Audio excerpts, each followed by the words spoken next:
We have Bill Stodden, we have Stephanie Cholensky, and we have Josh Bradley, all from the Socialist Party USA. Two of them are current candidates. One's a candidate of the past. And I will let each and every one of them introduce themselves. My name is Stephanie Cholensky. I've been a Socialist Party member since 2001, and I'm currently running on the Socialist Party USA ticket as vice president for the 2024 election. Okay. All right. Josh. Hey, everybody.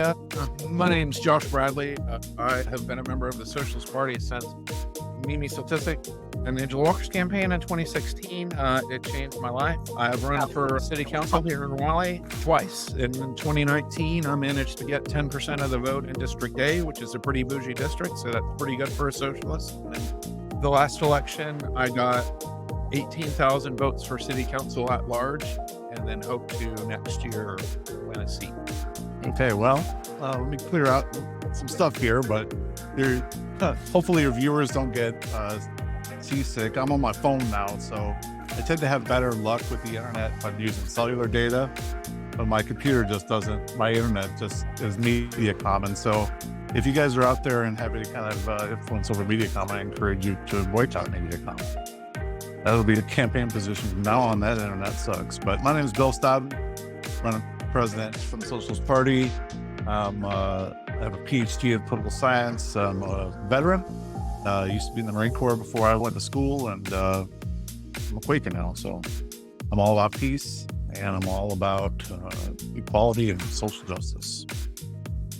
Take it away. Okay. I think we're all on board here. For the 510th anniversary of the Christopher Columbus debacle, we had a massive protest. The Socialist Party had to organize a convention in Denver. That's where I first met Stephanie, but I'm sure that we probably ran into each other at Boulder if you were up there too. Yeah. Let's see. I'm no stranger to the Socialist Party, so you can say I'm a fellow traveler these days, and all that. Independent socialist. But I'm glad to see independent politics starting to thrive again. It seems like in 2000, when George W. Bush stole that election, everybody got scared. And since then, I think people are starting to question the two-party system now. I think that on the left, that the Democrats are incapable of transforming themselves into some kind of a Labor Party. You know, Bernie Sanders cucking before Joe Biden, and the squad letting us down, and Joe Biden basically trying to imitate the foreign policy George W. Bush. People on the left are a little disgruntled finally, and they're like, we need an alternative. And so thank y'all for providing that alternative. Yeah, the Democrats, the way they referred to us, Schrodinger's left, where we're so powerful that we're throwing elections, but we're also not powerful at all and have no influence. So which is it? Just we're a convenient scapegoat for whatever they want to say at that moment. The Democrats, they have never really been a real alternative to the other capitalist party, the Republican Party anyway. And so consequently, when you tend to align yourself with the Democratic Party, you run into this problem where you end up backing imperialism, capitalism, environmental destruction, racism, sexism, and all these other things. Even if you're claiming that you're trying to do good things or trying to help people, it ends up being that every single measure you take is a half step, and it doesn't do anyone any good except for people who are already in power and people that have money. Exactly. Yeah. They're constantly picking neoliberalism over even progressivism. Their platform is not one of egalitarianism. They support austerity, police militarization, mass incarceration, imperialism, massive military spending, eliminating all our social safety nets, utilizing the undocumented, cutting taxes on corporations, and passing laws for the wealthy.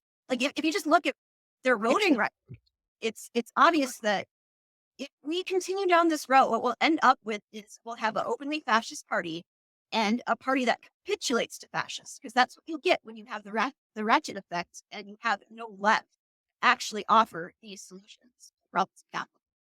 And the thing to keep in mind is the Democrats really see the left as a threat these days. And you can see that in North Carolina when the Democratic Party tried to keep the Green Party off the ballot. none of the members, the Democratic members of the Board of Elections would agree to let him on the ballot. The Green Party had to go to court in order to get it. North Carolina has a really Marxist Green Party, which isn't always the case, but it was enough of a threat to their campaign. It seemed like the Democrats spent as much money trying to keep the Greens off the ballot as if they had just put it behind their candidate, and they might have done better. I don't know. Not that I care what the Democrats do, because they are in opposition to the working people of this country. Yeah. Well, they did the same here in Minnesota because in the last couple of years, we ran 3 candidates for office and we got 3 candidates elected to office as Socialist Party members. And the reaction wasn't look at what we're doing, find out why our policies are so popular and why we have candidates that do so well. The system being set up to not allow them to win. Their reaction seems to just to be to make sure that third-party candidates cannot even get on the ballot. That's not democracy. And it shouldn't surprise one of us that's been doing this for a long time. But with Americans so disillusioned with their electoral system, I think they'd at least have a little bit of shame in trying to keep independent candidates off the ballot so open. Yes. I guess we have to remain diligent when it comes to fighting the two-party system, to not let anybody deter us and to be seduced by what we call an insurgent candidate in the Democratic Party. Because, on one hand, the Democratic establishment don't like it, but on the other hand, they find the certain Democrats as useful because they can use that energy from people to purge into the Democratic Party so they can sit there and ignore these people. Yeah. And of course, you're familiar with the history of the Socialist Party forming from the Debs Caucus, which was the more radical left of what was the Socialist Party of America. And one of the main reasons for the split was the Debs Caucus did not want to work with Democrats. They wanted an independent Socialist Party. And that is one thing that distinguishes the Socialist Party is that we're a grassroots multi-tendency Socialist Party. We run independent socialist candidates. We want nothing to do with the Democrats. We don't campaign for them. We know they're a capitalist party and know where those dead end ideas lead. We're actually trying to accomplish some things with this campaign that are above and beyond just winning an office.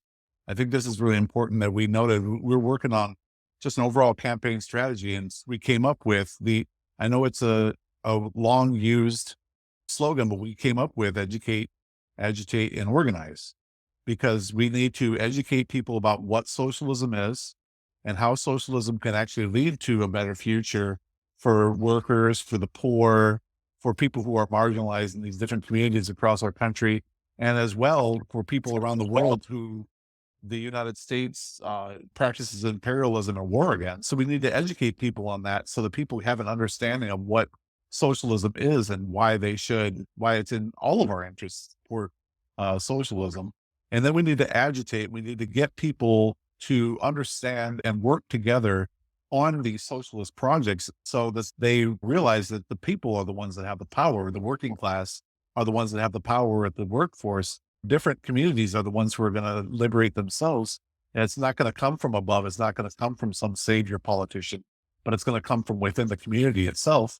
And the third thing is we need to organize. We need to build an organizational structure for the Socialist Party and for socialism in general that can last beyond a particular candidate. We're not trying to create a cult of personality like something that would surround Bernie Sanders or AOC or someone like that. We're trying to create a structure where people themselves can continue the fight after the campaign is over. And I think that kind of tactical plan, educate, agitate, and organize, there's a reason why it's been around so long, because it's a very useful scheme for action on the left. And I think that's one that we as socialists, maybe even some leaning over into anarchists a little bit or whatever, we can employ that strategy to get people active and get people organized in this country so that they can continue to fight long after we're finished. It's really important to have that alternative for the elections. When I was helping with Joshua's campaign, just having us show up to the debates and the discussions and having people ask these politicians about I'd rather he speak to what he did, but about gentrification and stuff. It really changed the conversation. got them to at least speak to the problems their constituents, especially their working poor constituents, are actually facing. And if I may, I'll address what Sherry had said, that both parties are criminal organizations, and they're not only that, they're class enemies, right? They've been bought by the bourgeois, they've been bought by the owners and the bosses. It's important to understand that when we talk against Democrats, we're not necessarily talking to Joe Democrat on the street that is politically naive. We're talking about people that control those parties.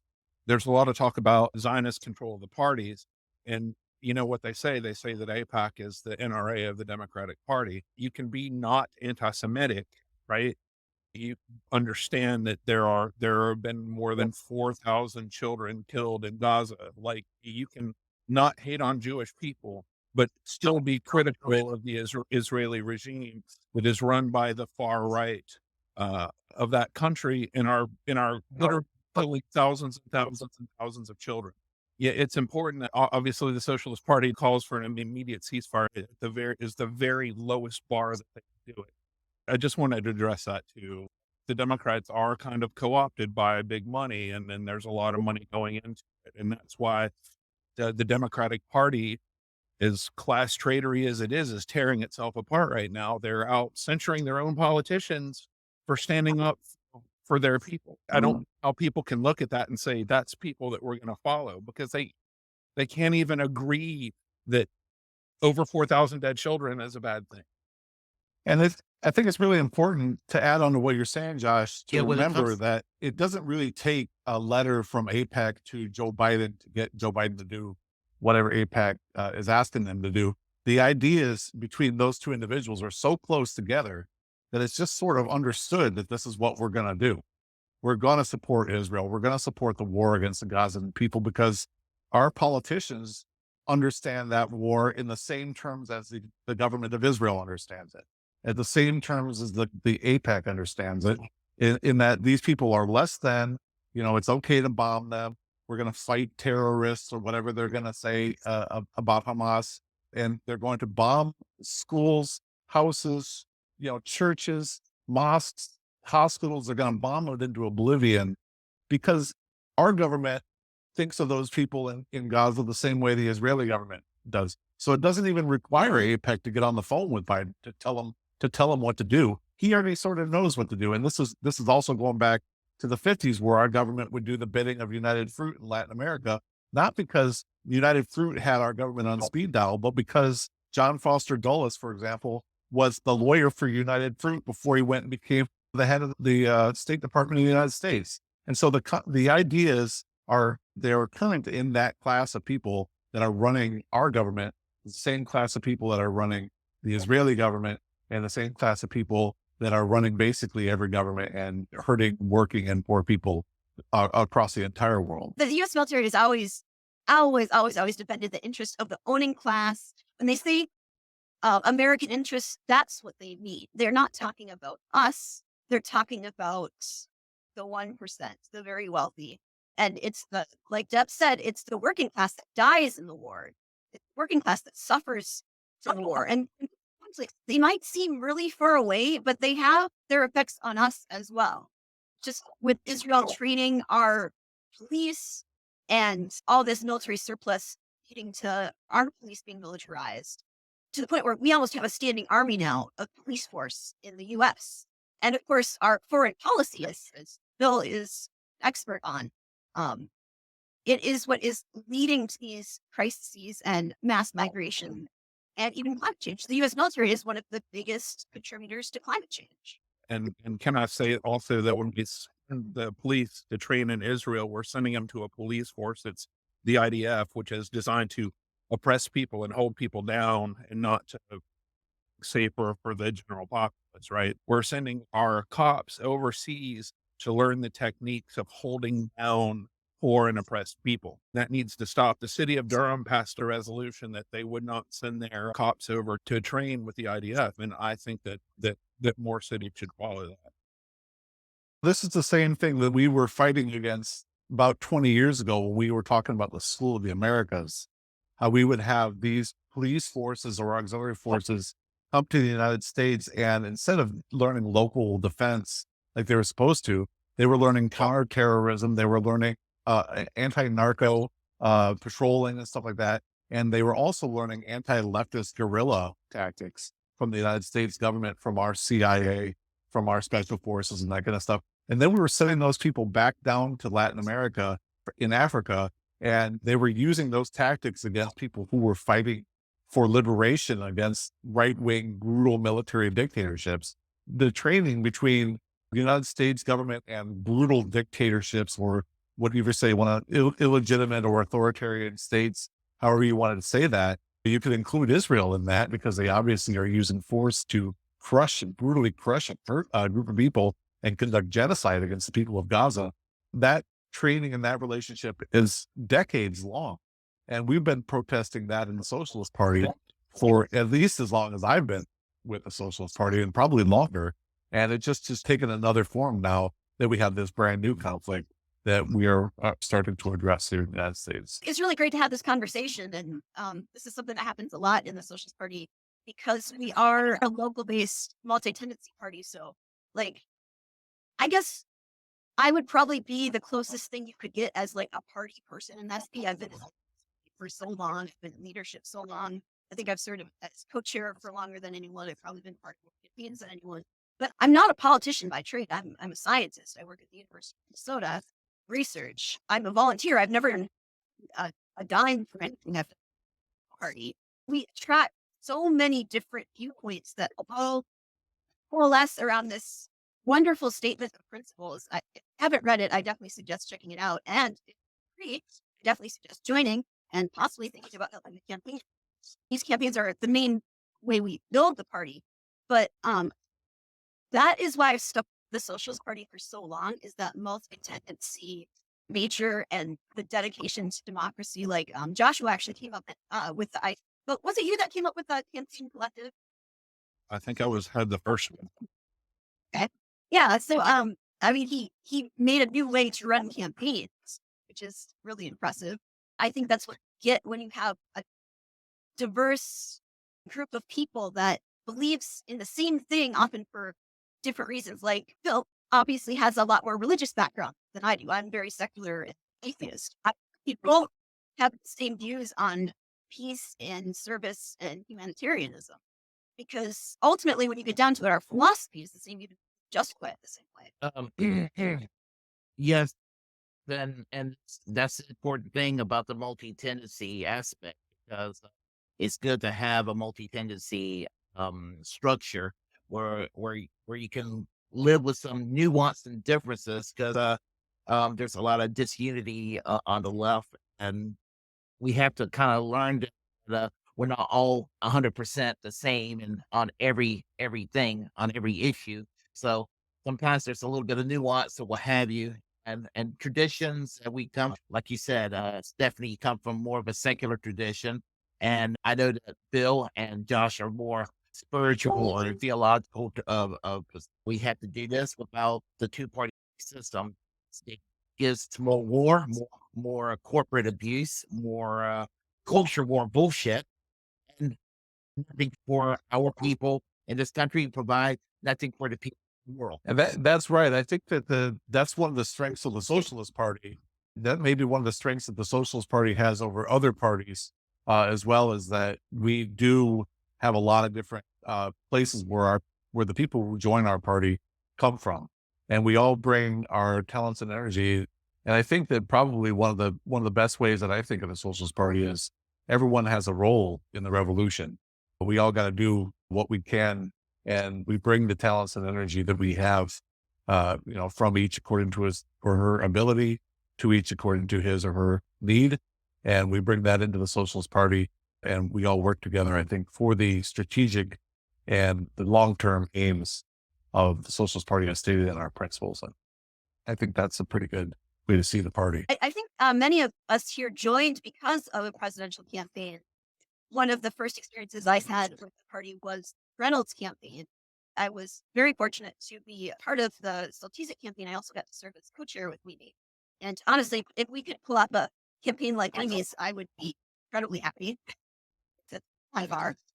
But these campaigns do bring people together. I think more than anything else, they get our message to an audience that otherwise wouldn't hear. Yeah. It's the importance of a presidential campaign, especially one like the Socialist Party, to provide a democratic socialist alternative to the capitalist duopoly, especially since Bill Clinton took over the Democratic Party through the Democratic leadership in the 1990s. So I've seen the Democratic Party just turn into a swamp, just a pile of shit. And, the Democratic Party was always shit. I just didn't realize it at the time. But what is good about basic and Social Security? That's a socialist idea. It's a good idea. I mean, even some Trump supporters out there who are elderly would never want to give up their Social Security check. They would be pissed off if that happened. And that was an idea that was introduced by the Socialist Party. The 8-hour workday, workplace safety, um, a lot of the reforms that happened under the New Deal didn't go far enough. And by no means, it's not like everything was solved. We needed to go well beyond it. But the purpose of the Socialist Party campaign is to introduce ideas to eventually co-opt into our society to make our society better. And one thing I want to say about that, Willie, is that this is one primary difference I think a lot of people should pay attention to, is that the people that were talking about a democratic socialist revolution or a democratic political revolution with Bernie Sanders, these kinds of things, all these guys thought that they could do that within the Democratic Party. If you ask a socialist what the main thing about socialism is, they will almost always to a person say economic democracy. They will almost always to a person say socialize the means of production. It doesn't matter if you're a Marxist, non-Marxist, everyone, myself included, will say that is the thing that unites socialists. I didn't hear Bernie Sanders one time saying we need to socialize the medical industry. Not one single time. He would talk about healthcare for all. He'd talk about, Medicare for all of these other plans and everything like that. Kind of catchy. Never once described public ownership of healthcare, of the provision of healthcare that would guarantee that every single person had not had access to healthcare, but had actual healthcare. Not once did he mention that. Not once did he talk about undoing the Democratic Party to allow people to actually determine who their leaders are, rather than just accepting the pile of garbage that was given to them by the Democratic Party leadership. Not one single time did he talk about nationalizing the energy sector in our country to make sure that we could have ecologically friendly production of energy that we need.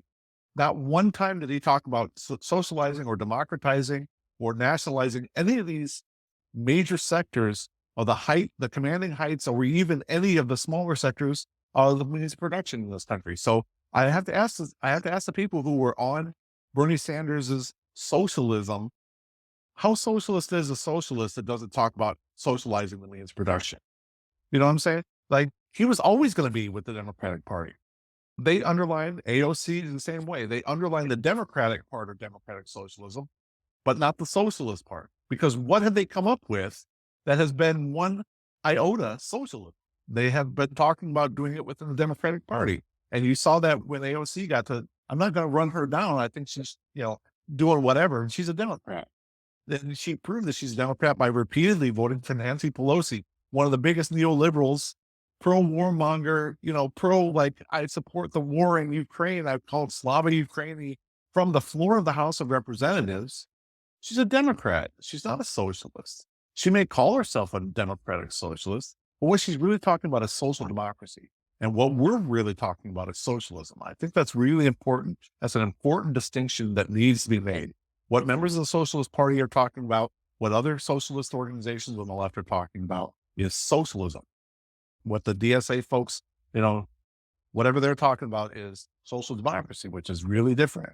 And that's what you might call welfare statism. And a lot of people like that. They talk about Nordic socialism, where the state has a large role. But we don't really think about Sweden as a capitalist country. Sweden is one of the most capitalist countries in all of Europe.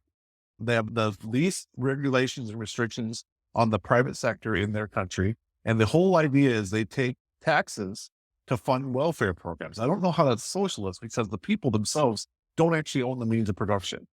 And that's the basic floor. That's the basic dividing line between socialism and social democracy. We're on the side of socialism. At the end of the day, we're always going to be working and talking about working people. We're always going to be talking about the poor. We're always going to be talking about how to get workers' organizations together, how to get those organizations power over the places that they work, how to get them power over the conditions that they live in, how to make lives better by the people themselves getting together and doing it, and not relying on some elite group of people, not relying on the Democratic Party, not relying on our governors or our masters in Washington, D.C. or in our state houses, but us doing it together. I think this is what socialism is. I think that's a very important distinction that needs to be made. And I think that's one we're going to pound on repeatedly on this campaign over and over and over again. We're not talking about social democracy. We're talking about socialism, socializing the means of production, socializing the various social institutions in our society, and getting people in control of their own lives. Exactly. It is economic democracy. And I don't want to go too hard on Bernie supporters and DSA because everyone has to start somewhere. And it is very hard to educate on what socialism is when everything around you is lying to you. And if I can just speak as myself and not a candidate or a party member, one of the reasons for rejecting the Scandinavian model is that it's built on exploitation of the global. It only works in wealthy countries. It's not a solution. And honestly, I don't think anyone in the party would have a problem with me saying that. I just don't want to. I don't think it's directly in the platform. So they don't want to end capitalist exploitation. They just want that nicer life. And if people far away suffer for it, they can, I guess they can. I can't live with this. One thing I wanted to share about, it just kind of shows how far we've come from Americans understanding what socialism is, which I think is one of the main reasons we don't have a major socialist party in the US right now. This is a quote from Harry Truman, of all people, in 1952. This is what he said on socialism.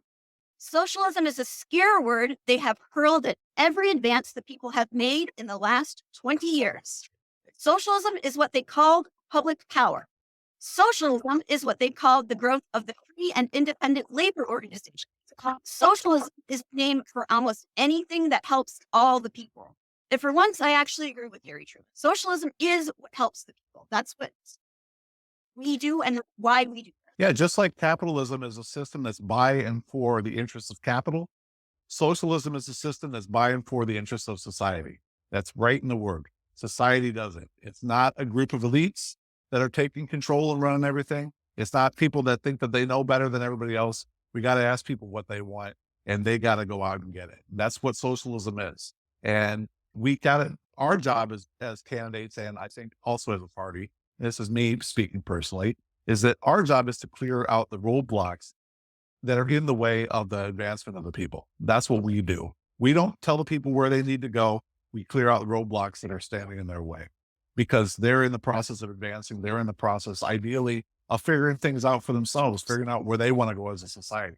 Our job is to get rid of the things that are in their way and stopping them from advancing as a whole society and making their future as a society in their interests and for their benefit, rather than a small group of people benefiting at the expense of everybody else.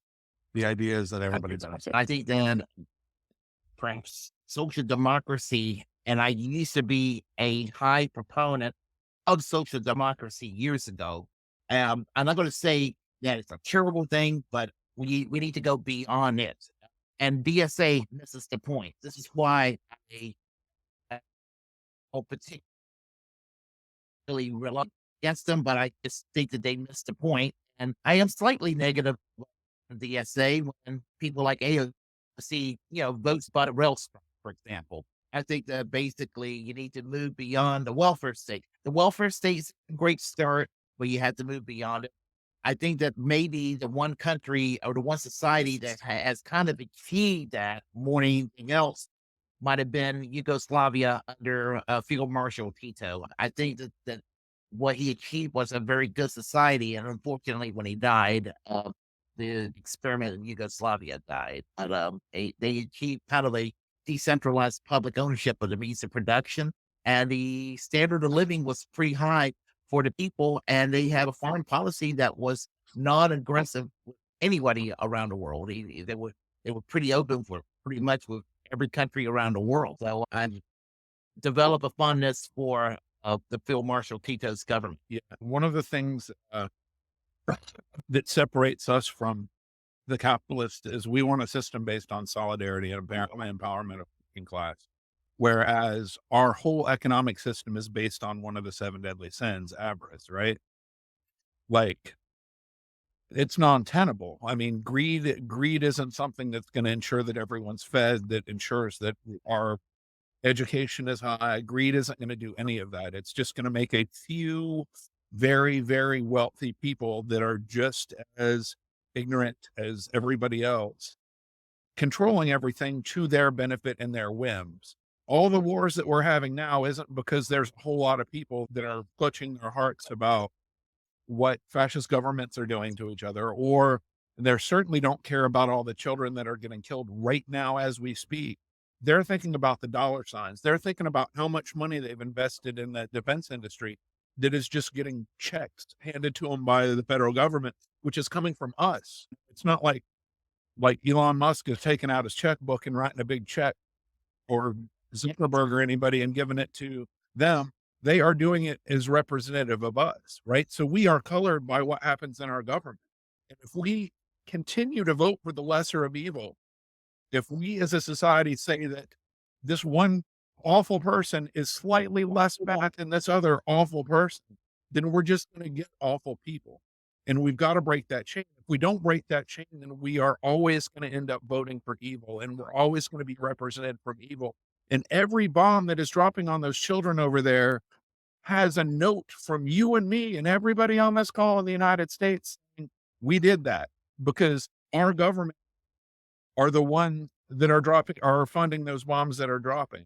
And until we get into such a place that we can say we need to be brave and we need to break apart from this capitalist infrastructure and actually go on a new level in a new direction in order to make this a better world, not just for us personally, but for everybody in the world, because we can do that. I mean, the reason that humanity did not go extinct early on was because we worked together, and they have spent the last decades and decades teaching us that we should only look out for ourselves. And as long as we look out for ourselves, everything's fine, because you've got to do you've got to do the side hustle. You've got to do this, that, and the other. But you don't have to do that. That's bullshit. The reason we survived as a species is because we showed solidarity, and they've been trying to get that out of us through our education system, through all those crazy books that the parents of the Gen Xers read about how to discipline your kids and all that other stuff, are trying to get the innate solidarity amongst the human people out of there. And they've done a good job of it. So I think it's really, really important that we take that step away and not hold our nose and vote for the slightly less shitty candidate. Vote for somebody that, regardless of whether we think that we win, we might not win today, but if we continue doing that, we'll move the needle and eventually we will win. But we're never going to win if we keep popping out at the last minute, holding our nose and putting a check beside somebody's name that is an evil bourgeois oppressor. I'm going to stop talking. I'm sorry. Off the box. Well said, Josh. Yeah, I said that 2020 was a choice between eating rat poison and eating Drano. You get to pick whichever poison tastes the best to you, I guess. You're still eating something that's going to eventually kill you. And I think that people said, well, he's not Trump or whatever. Biden is not Trump. I said, well, if that's all you want out of a candidate, that's all you're going to get. He literally is doing the same things that Trump promised he would do in 2020, but Trump didn't get elected, so Biden went ahead and did them. Let's take a look at the border, for example. We got leftists that are upset about the border. Well, he suspended 35 different federal laws and regulations, including environmental protection laws, to build that stupid little bit of wall down there because he said the law required him to do it. So he suspended 35 laws so that he could follow one law. And I don't understand what the thought process behind it, but he was, at the end of the day, more successful at building the wall than Trump was. And you still got people who are down there on the border in cages that our government is now deporting back to foreign countries where they're going to get shot and killed by gangs. And that's because our government lacks any kind of like imagination on what to do about the situation with immigration in this country. We got we don't have one foreign war in Afghanistan now. We have two foreign wars, one in Ukraine and one in Israel that we're responsible for. So we have more war under Biden than we did under Trump. And this is not an advertisement for Trump, by the way. I just want to make that clear. I'm not saying that Trump would have been better. I'm just saying that Biden, the only thing people asked of Biden was that his name was not Donald J. Trump. And he's like, hey, I got that in spades. And they're like, fine, we're going to vote for you. And that's exactly what they got. They got a continuation, almost a seamless continuation of the policy of the Trump administration in the Biden administration, except for Biden likes to put a little rainbow flag on his policies now. There's the meme where they got the bomb with like the bomb is falling, but the Democratic bomb has a Black Lives Matter sticker on it. And that's really the only difference between the policies of the domestic and the foreign policies of Trump and Biden is that, I mean, what do they say? Elect Biden, then we protect Roe versus Wade. The Democrats couldn't even do that. They couldn't even do that. That was like one of the first things that fell after Biden got elected. And so, I mean, it was worthless. What's the point? You have to get a real serious alternative in there that's talking to people about policies that they want, talking to people about policies that will actually make a difference in their lives. If you come up to them and say, well, my name's not Donald Trump, so vote for me. How is that inspiring to anybody? What we need to talk about is how we bring inflation under control and bring your wages up so you can actually live a decent life. Let's talk about people who are underemployed and say, let's get you in the job that you're qualified for and that you're suited for so you can actually make something out of your life and actually do something. I think that people in this country want jobs that mean something. They don't want to be worked into the ground. They want to have a future. And if you ask the average common man, do you want to own the means of production? I'm guessing that the average man will say no, but I want dignity in my job. And I think the socialists will offer something like that. When you say, oh, join a union, we need to get union protection. We need to get rid of a lot of these stupid right to work laws that are in these states right now that break unions. We need to fight for environmental protection. So not only you have clean air, but your kids have clean air and water to drink. So we're not completely destroying the planet for the sake of capitalist profit. That's what the socialists bring to the table. Where's that on the Democratic Party's platform? You know, where is that on the Republican Party's platform?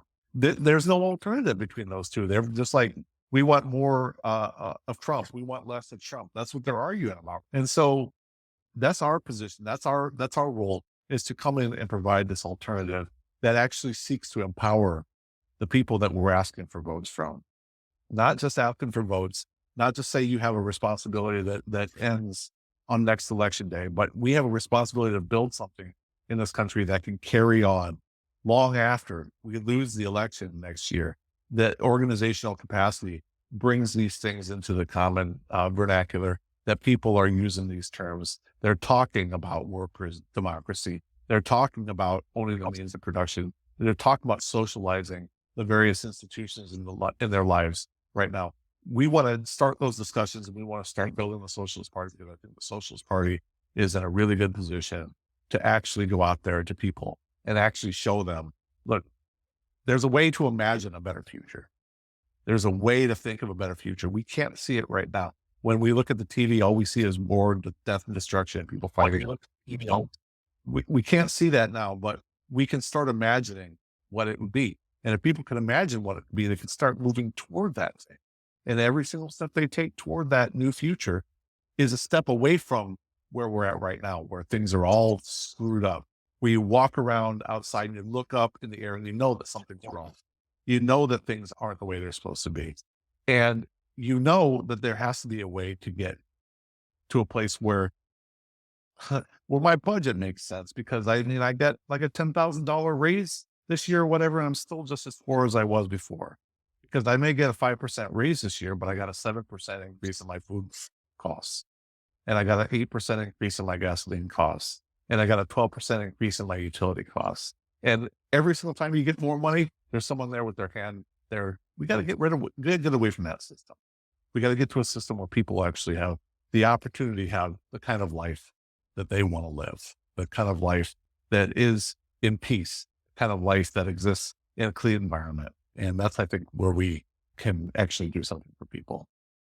If I could add to that, I want to stress that we understand that we are not likely to get this by vote. We are under no illusions that the people in power would allow that to happen. That's right. Have democracy as long as it suits them and as long as it's in power. But this is a strategy. This is a tool. It's a way to improve the material conditions of working people, the way to spread class consciousness. We realize that what we're saying is very pie in the sky, not so much because it's unattainable, but it's not something that they would just allow to happen. That's not how power works. People don't just give up power because right. Politics. But and even let's give Democrats everything, like every concession, and say that they win all the elections. Everyone who was elected is a Democrat, and they get to pass all their legislation and have the world that their platform talks about. That's this world. What has stopped them has not been just the Republicans. It's their unwillingness to do anything when they do have power. What you get with the Democrats is the status quo. They're not the change candidates. They're not the revolution candidates or whatever. They are, the career politicians that serve the owning classes. And if you're a Democrat, you could be a wonderful person. Because that's the only way you're going to get elected. It's the only way you're going to get. So, we are realistic about where we are, how we're going to get there. And I'm just saying, if you share these goals, I don't see how you could be a working class person. And that doesn't mean you have a job. Be a working class person. And then I don't see how you could support this. And really, I think one of the main places we should be growing right now is rural America. Because in places like North Carolina, that struck to have the basic rights we have, like weekends and an 8-hour workday and a safe working time. And they're just kowtowing to police and all these oppressive forces. It's really sad. I wish I knew the magic bullet to get across to people that are suffering most in the U.S. that we do have solutions. I understand why they would not trust us. They have never seen the system work for them. But we have never been part of that system. We've never benefited from it. And that system is always trying to destroy us.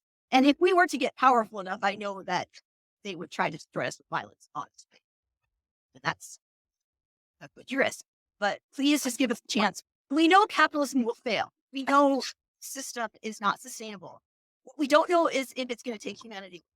That's the choice we have. And can I comment as well? I just want to say too, that we also understand that the American system is based on genocide and slavery and oppression generally, right? If you took a bunch of committed socialists and didn't change anything in the structure of how we run our country, you would get this quo, because the system is set up as an oppressive tool to keep the workers in line and to keep people that the wealthy don't want in line. It's got to be taken apart.